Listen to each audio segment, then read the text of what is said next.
Одоо яг 2017 оны 3 сарын 4 гарч байна. 20 орчим минут өнгөрч байна. За Ардсан намын хувьд 2016 он болоод олон зүйл дахимаа өгсөн шударгаар. Гэхдээ Ардын нам улсын хурлд 65 суудалтай болж нийслэл аймагуудад суудал авсан ч гэсэн энэ одоо хүсэл нь ханахгүй байна. Тэр нь бол шудраг бусаар, хууль бусаар элтэд одоо олон хуусан газар хууль шүгийнхэнтэй нийлж за аливаа нэгэн одоо бодит хариу гараагүй байхад энгийн иргэдийнхээ эсрэг нулимс асгаруулсан, хүчирхийлсэн усрамг үйл явдал болж байна.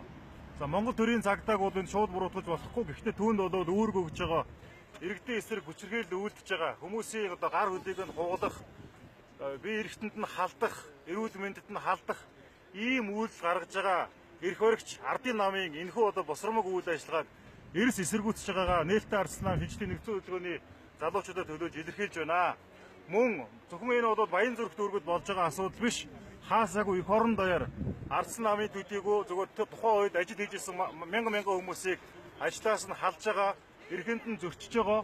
Монгол хүн өөрийнхөө эх оронд, өөрийнхөө газар нутагтаа хүний эрхээ хасуулж байгаа, хавчуулж байгаа ийм үзэгдэл болж байна. Өнөөдөр бас манай Ардсан намын баян зүрх дүүргийн Ардсан намын одоо мянган гишүүдийн төлөөлөл болсон хүмүүс энэ ч бас өсгөлэн зарлаад байна.